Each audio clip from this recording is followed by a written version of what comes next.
your name and let me know if you are here. Carl Backmeyer. Here. Jesse Bohannon. Present online. Thank you. Matt Deitchley. Dwight Fish. Here. Douglas Graham. Here. Terry Groninger. Here. Kathy Groninger. Here. Jeff Gross. Tim Harmon. Phil Jenkins. Jason Kaiser. Here. Kenneth Lee. Gina Leike. Robert Listenberger. Here. Thank you. James Mueller. Rod Robinson. Brian Tanner. Here. Tony Violi. Suzanne Ryrick. Wyrick. Wyrick. Here. I was like, that's me, right? Yep, that's it. Yep. And David Wood. Here. All right. We have a quorum of members present. Thank you very much. All right, the minutes of the March 12th meeting have been distributed. I would be open for any comments, questions, or motion. Motion approved. Second. We have a motion and a second. All in favor? Aye. Motion carries. Thank you. Report of committees or chairman. I have none, although I have been busily lobbying downstate and in our nation's capital for our interests, which include infrastructure, community crossings, budget impacts. All I can say is God help us, because I do think that we are heading in a better direction when it comes to those things. Sausage is still being made, so next couple of weeks will be very telling as to what we're going to have to deal with in the future. So nothing else to report from me. Financial report. Hi, I'm Molly. I'm the Fiscal Administrator for you. Hi, I'm filling in for Debbie today. In your packet, you should have the February financial reports. So I wanted to point out the fiscal year-to-date expenses are a little over 9 million. That's on the second page. And we are at about 67% of our budget for the year. So we are right on track. At the bottom of the next page, I wanted to make note of the cash balance at the end of February was about 1.5 million. And on the last page, the total expenses for February were about 1 million. Are there any questions? We just have a couple. Sure. On the back, I don't mean to try to trick you up here, but disbursements on the back, we've got two to Kaiser. Those are pretty sizable, and what does that entail? Kaiser runs our ADA service and our trolley service. So those are usually our biggest expenses. We pay them twice in the month. So Kaiser, let's see, one of them. Yeah. So that's to run the Internet trolley and the access service. So yeah, those are broke up twice a month in our payments in that way. Yep. That is probably, we pay them like every 2 weeks. So this is probably the 141 is probably 2 weeks worth of trolley service, and the 50 is probably 2 weeks worth of the ADA service. Very good, thanks. Any other questions or comments? Make a motion to break. Second. Motion and a second. All in favor? Aye. Motion carries. Thank you, Molly. All right, secretary report. Kathy. In your packet, you'll see there's a few modifications, so this proposed over, and I don't think we need to vote on that. No, if you have any questions ever, you see that, just let us know. We can kind of give you more information on those. Yep. Thank you very much, Kathy. Moving into old business. We do not have any old business. New business. Yeah, so we have a few resolutions. The agenda looks a little light, but these are all kind of beefy actions. And so Caitlin and I are going to kind of tag team through these, and hopefully if you have any questions, you'll be able to get it from us. But Caitlin, I'll turn it over to you next. All right, good morning, all. Morning. So our first item is resolution 11-25, and this is for the endorsement of our state fiscal year 2026 to 2030 transportation improvement program. This is a document that we amend and modify every month at our policy boards. Every 2 years, we go through a cycle of doing a larger update. And so this update transitions our 2024 to 2028 tip to 2 fiscal years further. And this outlines any of our federally funded transportation projects, transit projects that will be receiving federal funds over the next 4 to 5 years. So that's a little bit about, in your packets, we have a couple comments that we received during our public comment period, which lasted through much of March. And so we responded to those. We received a comment related from FTA related to some clarifications, like such as acronyms. And so we revised those in the document. And we also received a comment at our open house related to kind of what our the accessibility of our open houses. Just for reference, we held a 30-day comment period and we held 2 open houses. One of those was in the Elkhart in the afternoon, and then the other was at hosted jointly with NDOT at our South Bend Public Library. The plan was also available at public libraries as well as online, where people can make comments or provide questions at any time.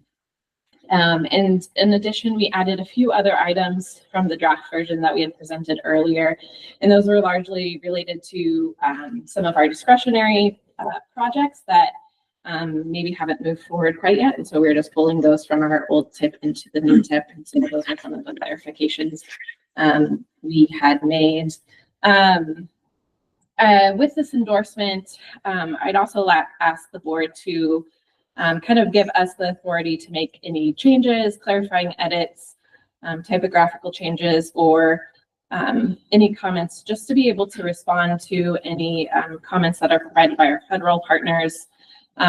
During this transition with the new administration, there's been a lot of new guidance that has been coming kind of fast and furious. And so we'd like the board to kind of give staff the authority to make some of those changes in response to comments that we might receive from our federal partners, just so we can have kind of a timely delivery of the tip. And so I would ask, I think that covers most of what I was going to mention, but I would ask for your endorsement of the state fiscal year 26 to 2030 transportation improvement, as well as the authority to make any of those kind of minor changes if needed. Yeah, like Caitlin said, we've been working with our federal and state partners on some of these things, and feel that we've addressed a lot of things that come in. But again, just with the timing of all this, there may be some more outstanding issues that come up. We want to just make sure we can make those changes to reflect that without having to maybe restart the whole process over again. And again, we'll bring those over to the board to let you know where those kind of tweaks and changes might be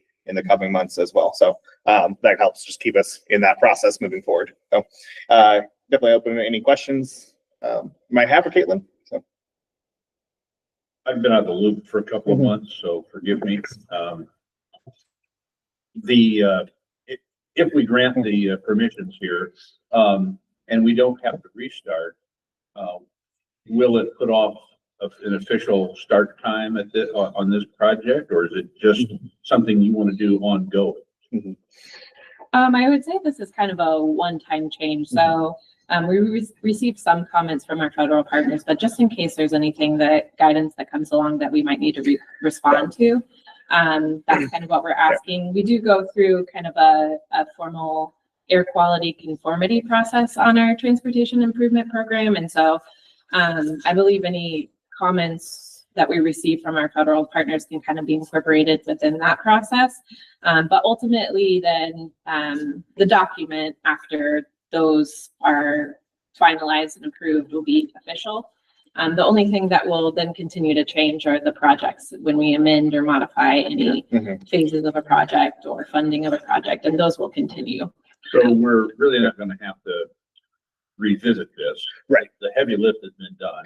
That's correct. And the other kind of part on the timing is the state is still in the middle of their state transportation improvement program as well. And so there may be some more comments that come down reflecting from the state perspective as well that we should incorporate in our own plan. And so that's another timing issue here. And then, like Caitlin said, there's this air quality conformity period where there's several other federal agencies that look at this, make sure that it conforms to environmental issues and things like that are often take place after our board approval. And so we're able to kind of address those issues as well. So it's kind of wrapping it into that Yeah. process as well. Thank you.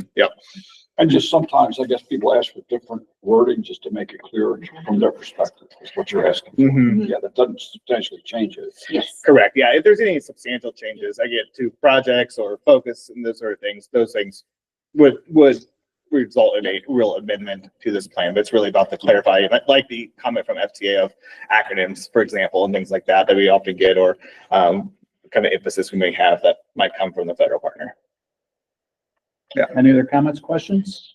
Hearing none, I'll move to approve and give the authority for the modification. No, second. A motion and a second, all in favor? Aye.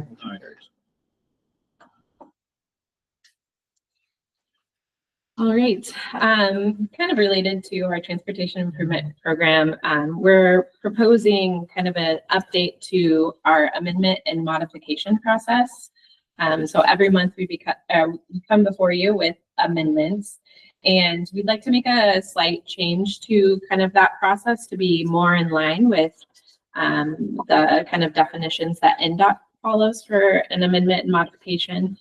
And so I apologize, this is kind of small, but I'll quickly walk through it. Largely our change relates to funding. So currently we have kind of a blanket 30% threshold for amendments and modifications. So if the increase or decrease is above 30% of the total project cost, we process that before you as an amendment. And anything that's below 30%, we process as a modification, which the board has given staff kind of the authority to do in between meetings, which we present for reference. This change would move kind of that 30% threshold to more of a sliding threshold based on total project cost. So for projects that are up to 2 million, an amendment would be considered any change in funding greater than 75%. For projects between 2 million and 15 million, that amendment would be greater than or equal to 50%, and kind of so on and so forth, depending on the size of the project. And so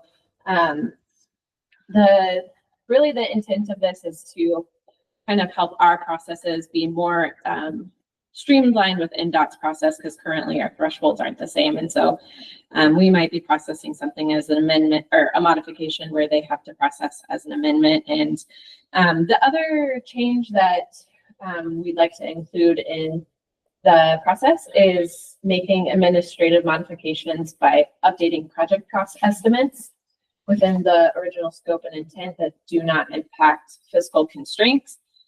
This item is largely due to kind of a new process that we are required to do, which is updating cost estimates based on kind of stage 3 designs of projects. So whenever a project reaches kind of that 60% design, Federal Highway likes to see that those funding amounts kind of match up. And so if that has no impact to fiscal constraint, we'd like to process those as administrative modifications so that we can ensure that projects are kind of continuing in a timely manner. I would be happy to take any questions that you might have. Yes. The chart on the right there, Yes. would that then align us with NDOT, or is it Yes. still gonna be different than NDOT? Yes. No. This is these are the thresholds So that NDOT uses they would for- match. Mhm. Yeah. Yeah, and that's the important part. And again, much like Kenneth said, it's just streamlining the process. And, if we can get things through on modification, that just keeps projects moving forward in a timely manner, rather than messing with, we did a modification or amendment, and they need to do a different item of the state, keeps everyone kind of those projects moving forward. It's a big advantage on that. I think similar on the other item with the cost estimate there, again, just reducing the administrative burden again to change these things for the state and us to keep things moving forward is the goal of these type of improvements of our process. And then, as we said, like Kathy presented all of our modifications beforehand, we can make sure that you're up to date on what things have changed. That's kind of where you can keep track of that, and that's available not only here, but it's on our website as well, and keep everyone up to date. So the line above line, we were talking about the updated project cost estimates, one increase and decrease in project funding, yeah, X kind of can go. Yep. So this Oh, I line see. item I is got it. referring to this. So increases and decreases depending on that would be processed differently. So, Things like that make life a lot easier. Yeah. We like that too. Yeah. But still, any new projects would still come in front of, this is just modifications to projects that have already been approved. Yeah. That's correct. Yeah. So anytime we're adding a new project or phase, that's always processed as an amendment unless it is considered a group project, which are often smaller scale projects like pipelining, bridge deck overlays, those type of things. We will process as modifications. So Any other comments? Your motion? Motion approved. Second. All in favor? Aye. Thanks. Great. Our next item is the other plan we have for public comment, the comprehensive economic development strategy. So Donnie is going to kind of give us an overview of this plan and seek your endorsement. Donnie? Good morning, everyone. So I have the pleasure to present to you the endorsement, or seeking your endorsement for Resolution 1325, which is for the approval of the 2025-2029 Comprehensive Economic Development Strategy, as well as by the end of the month, this needs to be submitted to EDA for their review and approval. So we haven't had a chance to walk through a summary of the plan. So I'm going to do that before I ask for your approval. And I will start off by saying that the SEDS was guided by a volunteer group of steering committee members, in which 3 policy board members served on that committee. So I want to thank Commissioner Wyrick and Commissioner Baxmeyer and Councilman Greinenberg for their service on that steering committee. It was also represented by many of our local governments and private sector businesses and economic specialists, and higher education institutions such as Notre Dame was representative on that. So what the SEDS is, it's meant to serve as a roadmap to guide our federal and state partners, their investment decisions and awarding grant investments. It's also meant to, much like a comprehensive plan, be foster collaborative partnerships and to guide discussions with our public and private sector partners. And so why we are required to do this, one, we're required, but why we're doing it is the Federal Economic Development Administration, they oversee 6 regions across the nation, and we serve in the Chicago region, and each in those regions has economic development districts. MACOG is one of those districts that represents our 4-county planning area. And so as a district, now every 3 years, MACOG gets invited to apply for partnership planning funds. And that allows us to be able to provide technical assistance for our local governments, be it to do comprehensive plan activities or apply for federal or state grants. So every 3 years, we get invited to reapply for those funding amounts. And most importantly, though, having an updated SEDS, it allows you to be eligible to apply for EDA grants if you elect to advance your priority infrastructure projects. So it gets our communities eligible to receive grant funds. And then I'm not going to read everything on the screen, but just a high-level summary of our SWOT analysis that we were identified by our steering committee and our community. For under strengths, what we are most strongly known for is our support for entrepreneurship and our higher education institutions. Some notable weaknesses is growth pressure, straining infrastructure systems, and also housing affordability, and then just the lack of diversity options and need for options. Opportunities, looking at marketing our regional assets and our workforce opportunities, expanding our career pathways. And then lastly, a threat is just our aging workforce and the gap still in our skill set, housing shortages, and then those affordability issues and the high cost to build our infrastructure systems. So real quick, the vision that was established says, our vision statement says, Northern Indiana is a growing and interconnected region that serves and provides access to a robust and dynamic economy. Will be recognized for these 4 pillars, which serve the formation of our 4 goals. So that's being known as a thriving economy, having a world-class education system. This includes higher education as well as K-12. So we want to focus on the early learning as well. Third is high quality hometowns. So having diverse housing options and vibrant downtowns. And then lastly, it's building stronger connections. And that's looking at our transportation networks or having reliable technologies. And in the region that we are connected with our global network, our market. And then walking through each of the 4 goals. I mentioned goal 1 is a thriving and innovative economies. You can see our 5 objectives, and these are all summarized in our plan of action chapter 3. But goal 1 is characterized by having and attracting growing diverse businesses, supporting our entrepreneurs, and attracting and retaining our talent. Goal 2, world-class education and community partnerships. So this is aligning our workforce programs, work-based learning programs, and then fostering those community partnerships and early learning education opportunities. Goal 3 is high-quality hometowns. We'll be known for developing diverse attainable housing.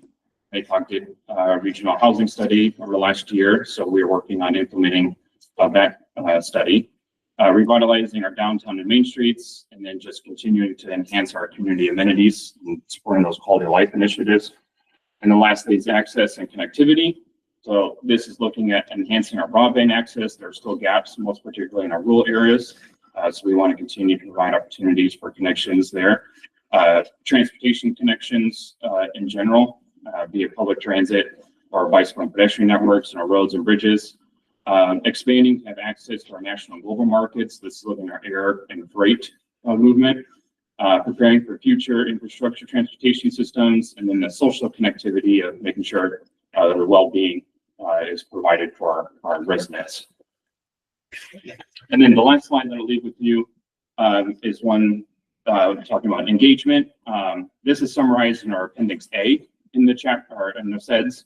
And so Caitlin mentioned the rounds of open houses that were held over the last month in the beginning of April. We also were congruent with during that public comment period that ran from about March 4th to April 4th, or March 5th, April 4th. During prior to, we did do additional engagement prior to that public comment period, in which we went out into our local economic development organizations and presented to their board of directors meetings. We had an opportunity to share an overview of the SEDS that you saw, but as well, we were able to engage with them to help us prioritize what our top priorities ought to be for the success of our region. And then we paired that during the public comment period at those open houses, asking residents the same question: what do they feel would be most top priority objectives? And so we combined both those results. Again, it's summarized in Appendix A, but I did want to highlight that when we get to that notes real quick. We had 62 unique contributions from the stakeholder survey, as well as then contributions from those open houses. 54 entries were from the board of directors input, and then 8 entries representing the residents at the 2 open houses. And so what I want to draw attention is some of the top priority objectives. We had them rank each of the 4 goals on which they feel would be most important.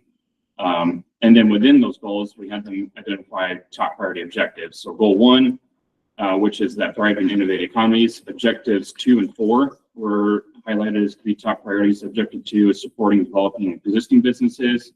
Objective 4 is attracting and retaining our talent. Goal 2, which is the world-class education and community partnerships. Objective 4 for that goal, enhancing K-12 education, was identified as a top priority. Under goal 3, for quality hometowns, objective 1, developing diverse and attainable housing, was identified as a top priority. And then lastly, under goal 4, was objective 1, enhancing broadband access. So that's a real quick summary of our SEDS. And again, it's available on our website for your review, as well as I believe your copies on the table there. And I'm happy to take any questions. And if there are no questions, I would ask for your endorsement and approval to submit the updated SEDS to EDA.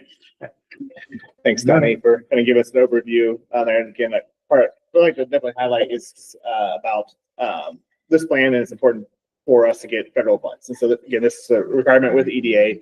In that partnership, we're able to communicate with them some of our goals of the region, but it also opens up the avenue for local applications. I know we've been working with a few communities at exploring EDA grants, getting those in. I know we've had a few others that have been successful in the last several years as well. And so this keeps us in that ability to leverage those federal funds as well. And so that's kind of a key piece to this plan as well. So yeah, any other questions that you might have? not a question, but a comment. Yeah. Having participated, not as much as I wanted to, that's on me, not on. It was well thought out, well publicized. You did a great job in pulling that together.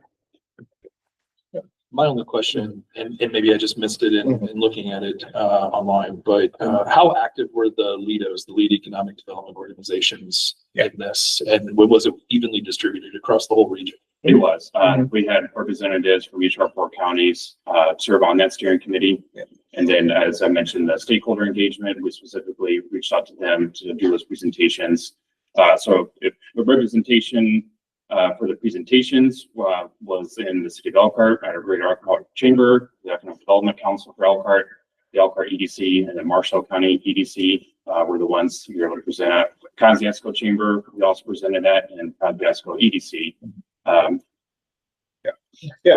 Yeah, and then also included that is the regional partnership was also an active partner. Yes. in I this might as well, also so. add a comment about how broad and diverse, but yet able projects are to fall under that. So if somebody didn't have an opportunity to attend, there is an opportunity to still apply under one of the options. So it should be fairly available. Mhm.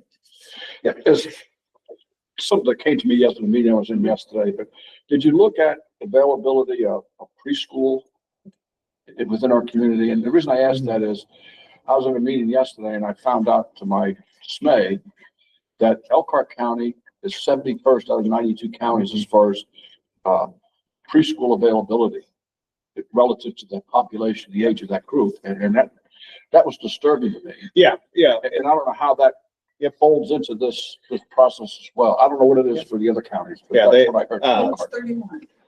Yeah. Oh, so So we have that information with our in our performance measures that we're tracking that. Something that was highlighted a lot following the pandemic. We did the Resiliency plan. Yeah, the resiliency plan there, and that was one of the key factors to look at is early education, preschool in particular, and so we've added that into our kind of item that we're going to be tracking this number there. And I know we've attended many meetings with Elkhart County, particularly with the focus of early childhood education and trying to expand that. I think that's a key piece, and so that's something that as a regional strategy, it's something that's we like to have focus on as well to make sure that it's not being missed. Well, yeah, I mean, I don't have small children anymore, but I can see where that would be a inducement or a barrier to people moving in. It was not available. Yeah. Is that availability or is it the number of children? I guess. Yeah. You don't participate if it's not available. It's what I was told it was availability versus the population that was within that, Okay. the ratio of that. Yeah, it's the number of like seats available from certified preschools and daycare centers, and that way versus the population of potential preschool aged kids, right? Well, and so what I was talking about was preschool, not daycare. Right. That element.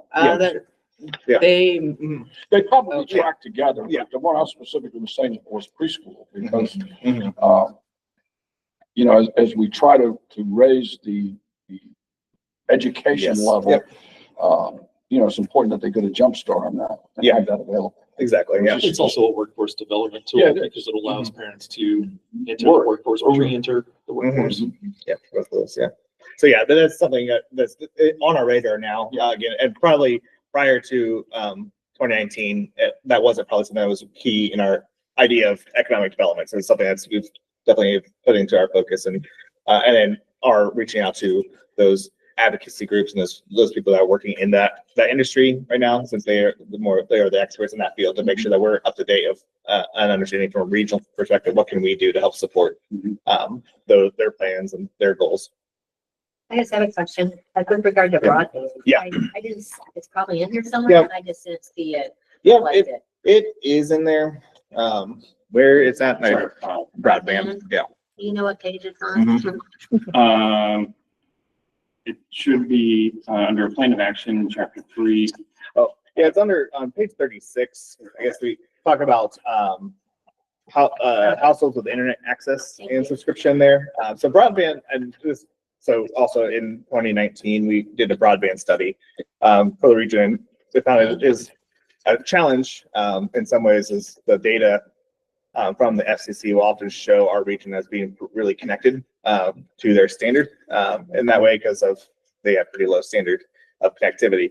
And so one way that and looking at other plans and how people are kind of evaluating that in this one, we were looking at this from the census information has surveys how many people have actually access to internet and the subscription. So it kind of does both, not this, oh, you have a line that runs through your neighborhood, but that you actually have you're subscribed and actually using that internet. So we can kind of see those percentages there tracked. So And at the end of 2024, just over 50% of households across the country had access to fiber broadband, and just over 25% of those had adopted or subscribed to that. So we are a fairly well connected community. Exactly. Yeah. Room to grow or well, work to be done. And in this one, I will say as a point, it is not broken out by a type of connection. So it can include a satellite or a cell phone connections as well in this number. So it's a little, so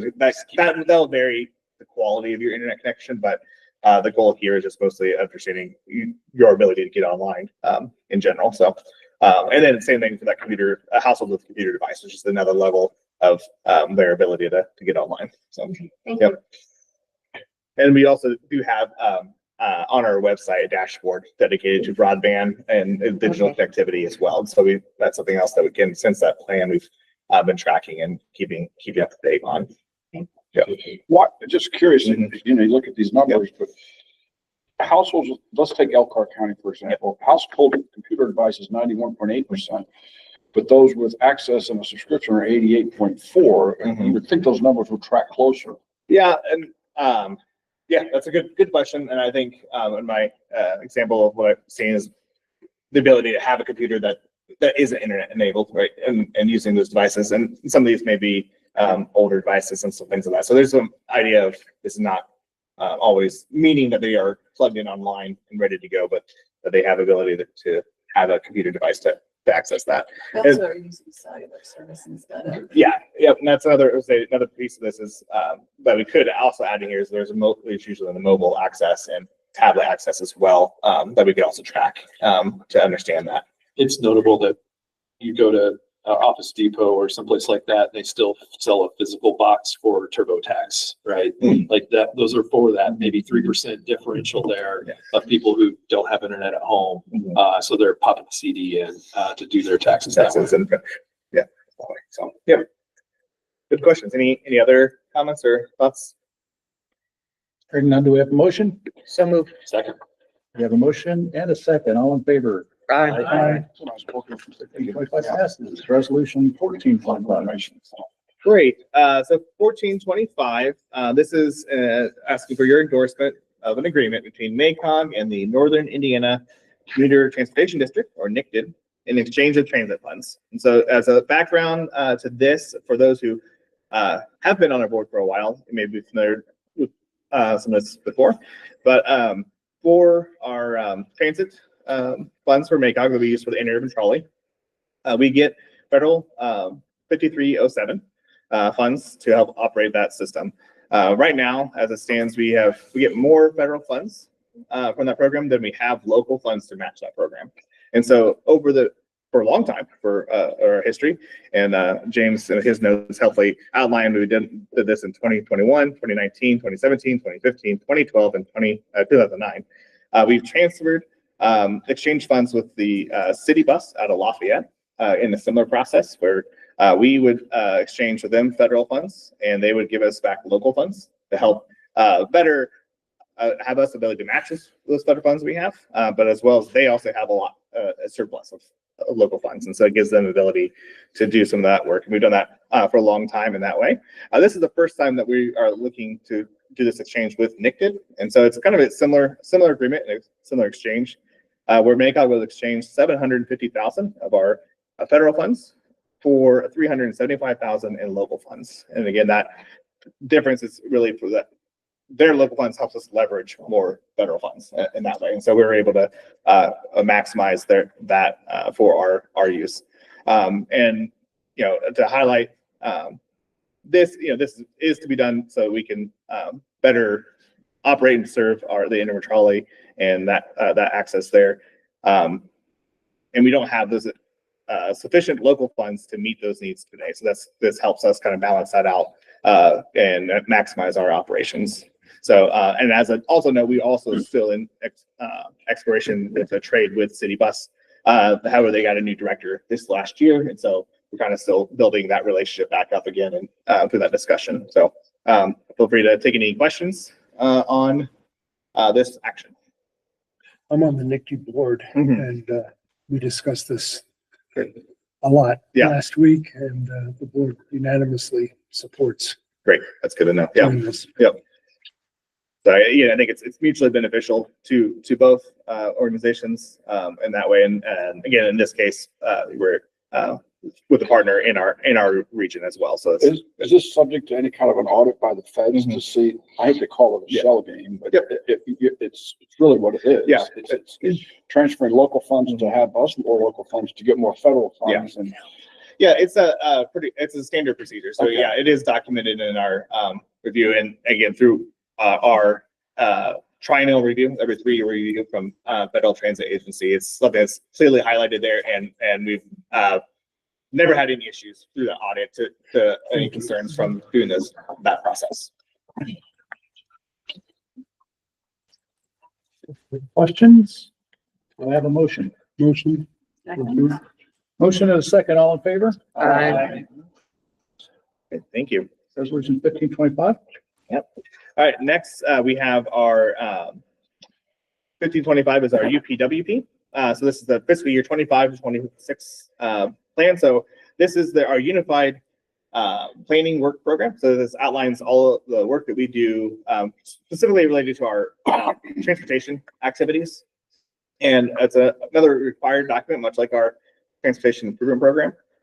This is done every 2 years, and it expands those 2 years. So this is a mid-year update. So it's a 2026 update for the primary purpose of adjusting some of those fiscal financial figures for ongoing projects and a few other adjustments. So we've made some minor adjustments to align with those priorities, particularly from the new state and federal administrations. So as Caitlin mentioned earlier, again, there's been a lot of kind of tweaks and to our federal guidance. And so we're making sure that this this UPWP, our work kind of aligns with those priorities.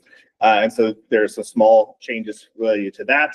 But there are currently no new programs that we're outlining. So this is nothing really changing from before. It's just kind of slight modifications to what was existing in the last year. Our work at MACOG is comprehensive and continuous. So we have many programs that are continuing year after year. Some of those notable expenditures in this update is our travel demand model update, which we've been working on the last year, which will help us prepare to updating our transportation, long-range transportation plan. Also, the new aerial and oblique imageries that we work in partnership with each of the counties to fly for our region. And then, so and the funding levels are relatively close to 2025. So again, there's not a lot of changes to that. In much like our transportation improvement program request, we are also going to ask if the board will allow us to make any other slight modifications based off of federal guidance and input. We're not anticipating any more, so they've gave us some that we've reflected. But again, just the timing of these things and how some of this guidance are coming in, there may be some more potential modifications with the way that the things are talked about in the program plans there. So it would be minor modifications and shifts in those languages. Hopefully there are no more there, but we've addressed all their comments so far. But we would like you to give us that ability to make this small changes going forward as well. I'll open up any questions you might have, and on that right now. I have a hyper specific one. Yeah. And it's just because I'm fairly new to the policy board. I know the latest aerial photography that MACOG has is 2023, at least that's what's available on the GIS resources. The state appears to be very consistent now in flying the entire state every 4 years. Yeah. Those are on a REST service that's available to the public and could conceivably be ported into MACOG's portal as well. What is the frequency that MACOG intends to fly those aerials, and is the expense sorry to make this sound like a question Yep. of the logic, but is the expense worth that cost when every 4 years the state is updating? Yeah, that's a good question. And yeah, so the state has definitely improved the process since we really begun this. We fly this, I believe, every 2 years is the frequency we do this with, and it is in with partnership with each of the counties. So that each county, we have an agreement where they pay the local match for this particular activity, and we work with their in particular beyond their GS department, but their auditors and assessors. Yeah, thanks. Assessors there to review this information, and this level of data is they can run like a change factor where they can look at previous images versus this one and highlight those changes. So it's supplementing those direct local services. Correct. That's where great the county in the state one may not be able to directly get those, and then that frequency every 2 years is helpful for those benefits. And then we're able to use it for our transportation planning work as well, and to make sure that we're staying up to date on road changes and land use changes as well.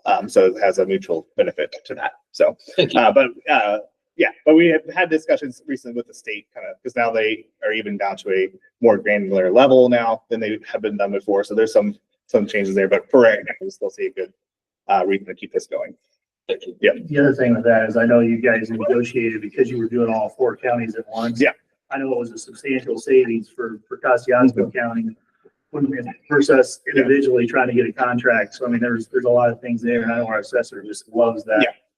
Being able to run it through the computer and it flags all those properties that improvements have been done. And Well, about a decade ago, the state was flying it maybe every 8 years. Now it's every 4. It used to be 1 foot pixels. Now it's 3-inch pixels. Yeah. Right. It's a different thing that may be reevaluated. Yeah. In the And future, but- then I don't recall. So then this also has oblique images. So which has where you ability to kind of look around, which I know also is used in our dispatching for 911 and other emergency services and things like that. So where again, I don't know the state is at that point as well. So there's a lot of good advantages, and like Carrie said, we have had a long relationship now where we've been able to negotiate some good rates and for mutual benefits of our region. I appreciate that. Yeah.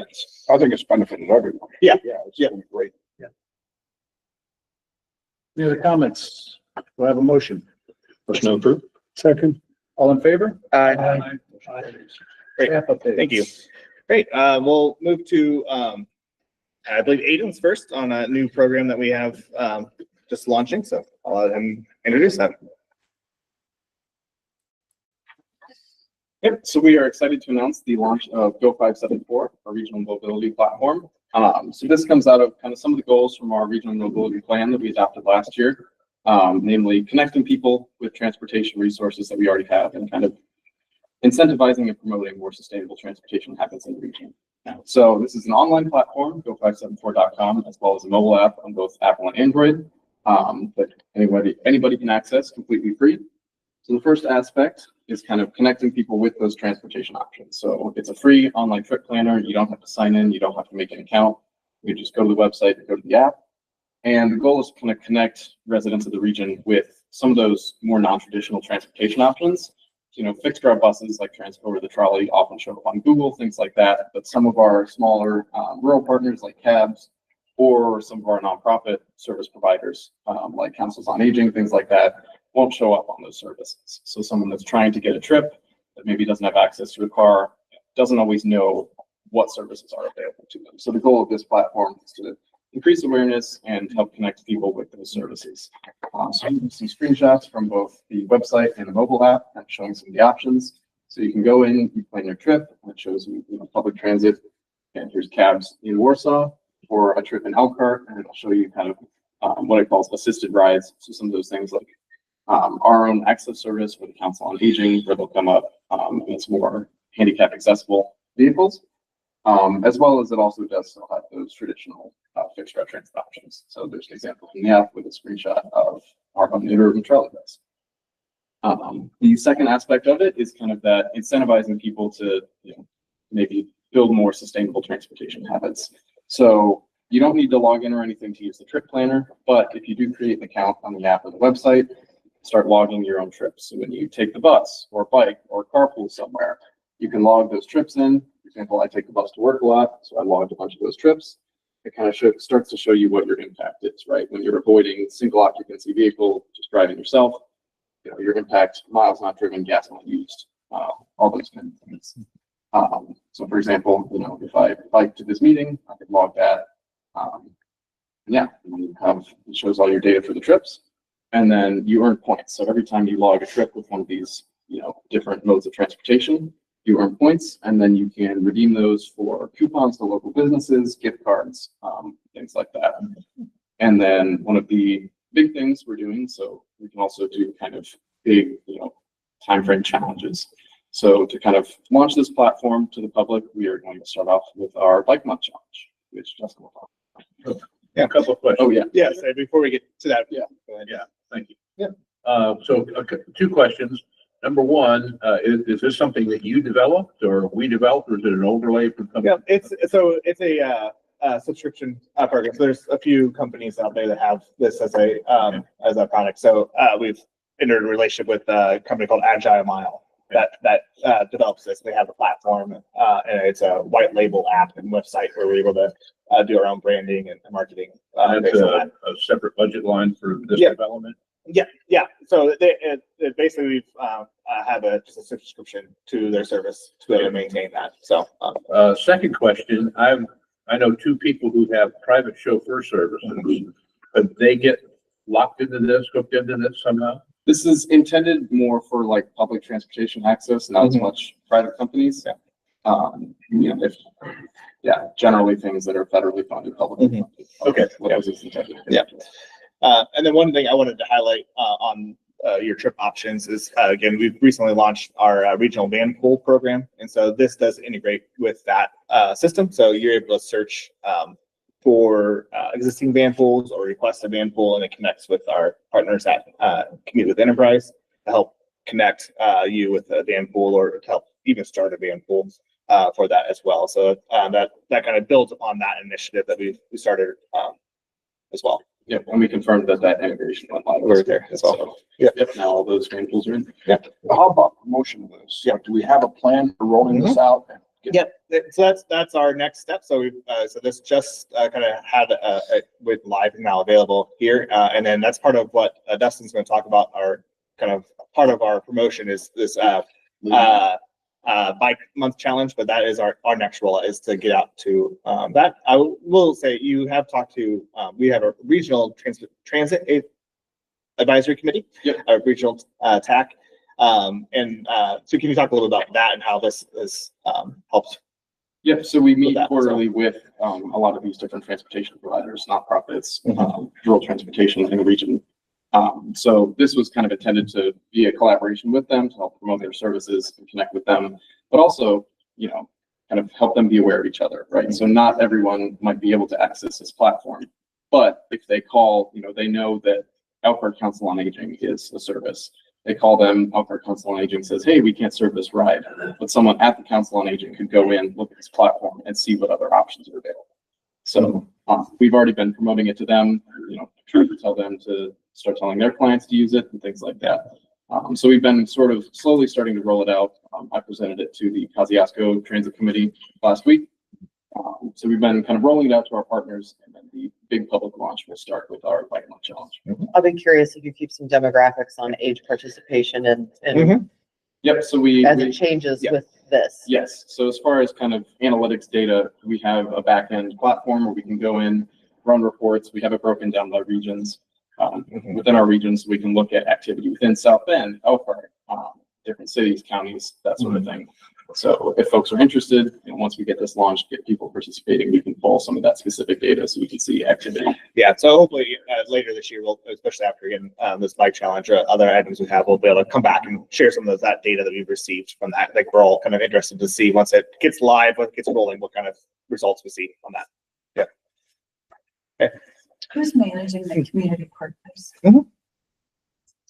Yeah, so the incentives that are listed here, they partner with a group called like Entertainment Rewards, I think is that who actually manages rewards there. So local businesses can subscribe and contact them to get signed up there. Our contacts at Agile Mile can help fill that relationship. And so currently, these are some local options we have here that we're already on the system. And again, this entertainment rewards is not just for this platform. So there's other areas where they offer these rewards. So this takes advantage of that relationship. But if there are local businesses that are interested in offering incentives or being part of that program, we can connect them to get online here and offer their services as well for a discount or whatever that might be that work for them. Great. Any more questions? So Dustin. Thanks, Aiden. Kind of feel like I should just say, yeah, we're doing a bike challenge. You guys got all the information from those questions. Yeah, so like I said, kind of kicking this off, coincides with May being bike month. So I'm sure you guys are all getting your bikes tuned up and ready to go. And then specifically starting for Bike to Work Week, which is kind of mid to late part of May. It's going to continue on for a month period total, but really the concentration will be the kickoff for Bike to Work Week. So as Aiden and Jack mentioned, sign up for the program. You get points for each trip that you take. We're really concentrating more on the trips or alternative trips, if you will, rather than like total mileage. You know, somebody going out and just knocking out a couple hundred miles. Really the intention is to focus on getting people to do those shorter trips primarily, whether it be commuting or, you know, just to the grocery store or something like that. To use a bike or use something other, in this case, to use a bike instead of the single passenger car. With those points, then, as we talked about, you can redeem those for gift cards, things at local restaurants. There are, I believe, 24 different options of what you can redeem those for, and that's kind of the daily prize, if you will. Then there will be weekly prizes also that will be drawn, and then a grand prize at the end of the month that will be something pretty big. We're looking at probably doing an e-bike that everybody that participates, their names will be put in the hat to draw for that. So it's kind of gamifying the system to try and incentivize people to get out and use their bikes more.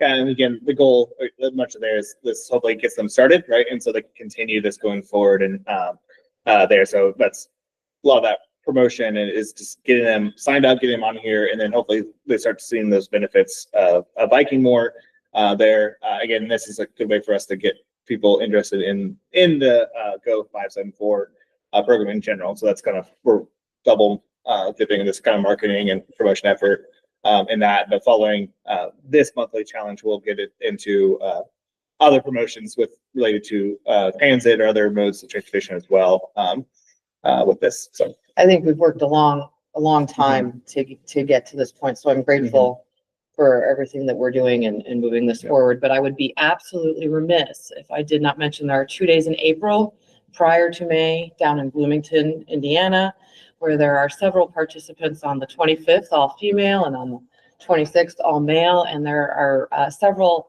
tell them kids, even though they might not like me for that, from our region representing, and one may look like me. So very good. You can watch that on YouTube, by the way. So we are not eligible, by the way. No, and I don't think, they go fast like the cars. So they don't want an e-bike. They're a little insane. I wish they had bubble wrap, but as my daughter said, she'd be less aero then. So. Well, question I have is how are we gonna promote this or market this or make this? Yep, that's what I was just gonna say. So we're right now finalizing some of those details again about the prizes items here. So you'll see very soon some emails related to promotional items, and we'll be getting that out. But Dustin's been meeting with all the different bike groups the last 2 weeks or so. At this point, they're gonna help us leverage their networks to get out there in that world specifically. But then we'll have some other efforts to get it out in the news and then on social media and other items to really make a big splash. Our goal, but we're trying to wrap up a few details right now to get that out there.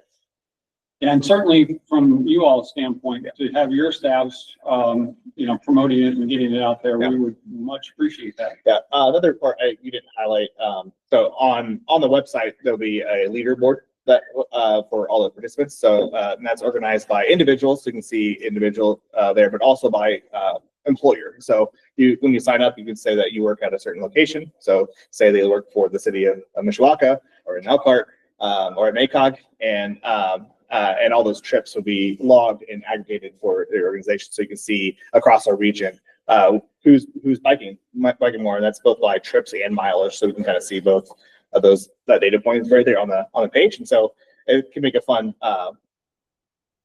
competitive environment for us all to work together to bike a little more and to get out there as well. So Longer term, do you think it's possible we can use this for additional safer passages on major? Certainly, I would say it certainly helps to show the amount of use. We're not really tracking, where people are using it as much, but to some extent, yeah. Yeah, that's an advantage. We have all our bike counters out on the trails. This might help us supplement, give an idea of overall commuters and some other things that people are using the bike as well. I think some of the commuters are not necessarily going to stay on the trails because they're not the direct routes. Right? Yeah. So we're able to kind of capture that usage, I think, a little more, as long as we can, get them to sign up and get them to actually use the app as well. So that's what the incentive is there for, to help get them continuing to use that. And I do think that there's, we've talked about, we do have great trails in our area. They're not necessarily connected to everything. Some of the trails aren't necessarily even connected to other trails. So to help use this as a way to highlight that, yes, that's part of what I'm looking forward to. And that may collect, I was going to say that may collect data that proves the opposite, right? Because if something isn't deemed safe now, people may not use it. So it's not going to be clearly identified as a place where you need to induce a trail. Right. Yeah, exactly. Yep. So it's a matter of how we interpret that information we get. So, yep. The challenge part also, if anybody is, or your staff is interested in a challenge, MACOG would be up for the challenge. Yes. Yep. I have to buy a bike first. Yeah. I can help with that too. Yeah. I'm busy that day. Yep. All right. Just a question on the drawing. I'm kind of curious. Is it everybody that enters it gets their name in the drawing, or is it kind of like the NBA draft where the more you ride, you get more entries? Is it that's part of the details we're trying to iron out with the platform of how the best way to award those usage. But on that, so that's part of those details we're still ironing out. Yeah. Okay, Caitlin. All right. I have an update on the Move Safe Michiana safety plan, as well as the SS funding. A little over, about a year ago, actually, we just started the process of developing a safety action plan using some planning funds through the SS4A program, and we are nearing the end. We have a really good working draft of that. We took a little bit of a pause because we were waiting for the notice of funding for the SS4A program this fiscal year to come out, and that was just released on Monday of last week. And so we're looking over that notice of funding and plan to make some tweaks because we want this to also be in line with kind of the new administration and their priorities. And so reviewing the notice of funding has allowed us to do that. And so over the next few weeks, we're going to be making a few changes to our plan, but then we plan to release that for public comment through much of the month of May. And then we bring the final plan back before you in June for final approval. The significance of this is that it, with an approved plan for the region, this does open up your local governments to be eligible for implementation funding through the SS4A program. And so hopefully working with your staff, we're kind of going to identify a few projects to help facilitate and apply for this round or a subsequent round, but we're looking forward to that. I just want to give you a heads up that it should be coming out soon after we make a few tweaks to that, but also looking forward to kind of continuing and trying to secure some discretionary funds back into our region. Are there any questions about this for Ray? That was the contract with Tool, correct? Yes, yes, yep. All right. And then David couldn't be here today, but kind of related is, safety work kind of never ends. And so to build on our action plan, David will be kind of going through kind of further crash analysis, adding in fatal and serious crashes from this past year, and kind of looking at them at a more granular level, specifically kind of at the intersection level. The state does this often with their facilities, and so we're wanting to kind of mimic a similar process to where we can look at local intersections in our region to kind of find out which are the most problematic, and then hopefully kind of with that further analysis work towards kind of finding specific locations to conduct road safety audits, so that we can kind of identify those problem areas and identify ways that we can improve them. So this is kind of a collaborative process that we're hoping to work with your staff, TTAC, over the next 6 or so months. So I'm sure we'll be providing kind of updates along the way as we go through that.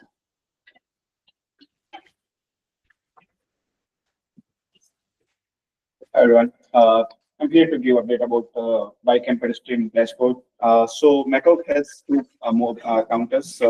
One is permanent and mobile counter. Permanent counters is out there for 24/7 and which counts pedestrian and cyclist movement for in and out at particular location. So last year around at the same time, we published a dashboard for the bike and pedestrian counts, which has all the permanent locations data, and it accounts for daily average users for both pedestrian and cyclist and the total number of visitors.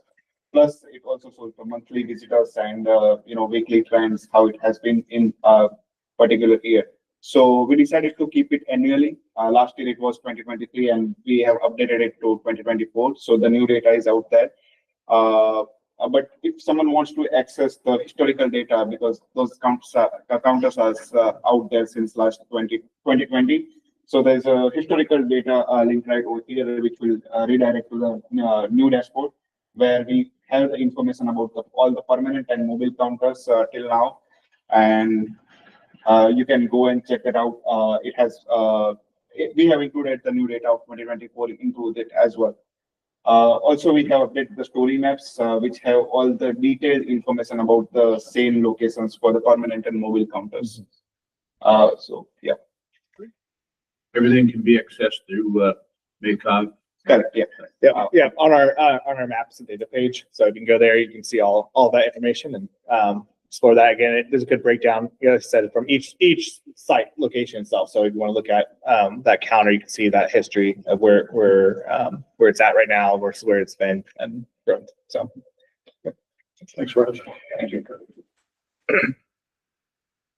Elsie. Morning, everybody. So the quarterly tracking and review meeting will be held virtually on Tuesday, April 15th to discuss local projects. The Fort Wayne district will meet in the morning and the LaPorte district will meet in the afternoon. Following the meeting, that quarterly tracking forms will be due by April 20th. So let me or Caitlin know if you have any questions. Great, thank you. Leah.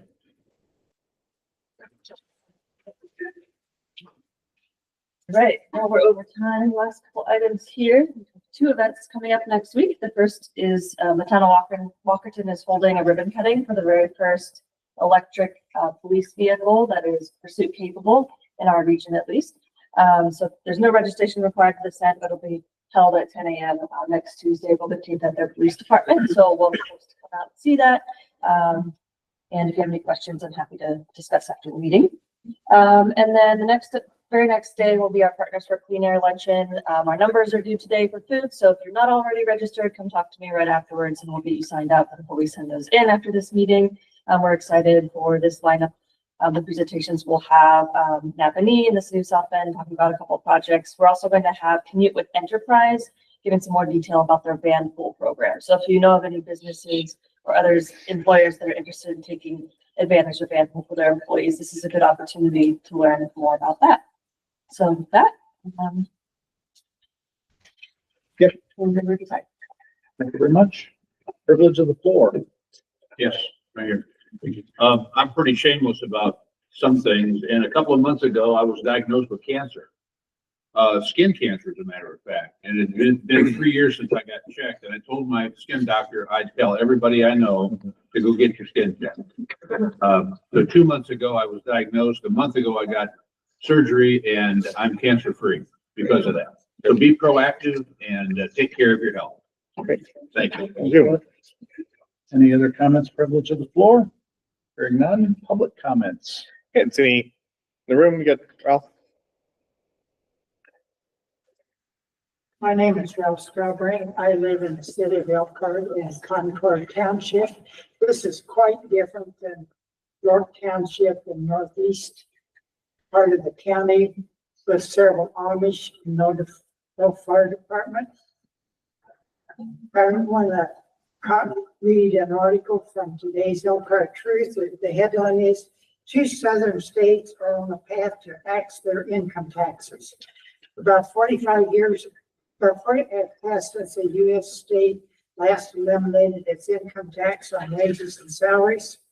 But with recent actions in Mississippi and Kentucky, 2 states are on the path to do so if their economies keep growing.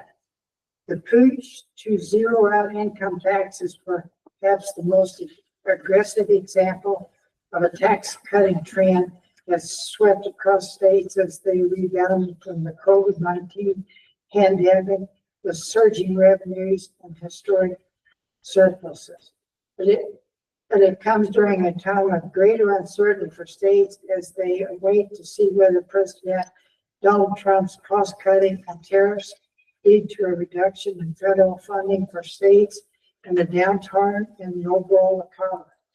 Some fiscal analysts also warn the repeal of income taxes could leave states rely on other revenue, such as sales tax, that disproportionately affect the poor. I'd like to point out that 100 years ago, the United States Department of Agriculture was tasked with assigning numbers to federal roads. This became US 33. The function of the US Department of Agriculture is considerably different. I'll give this to Councilman Fish. Thank you. Thank you, Ralph. Any other public comments? And there was nothing submitted online beforehand or on YouTube. All right. Hearing none, then motion to adjourn is in order.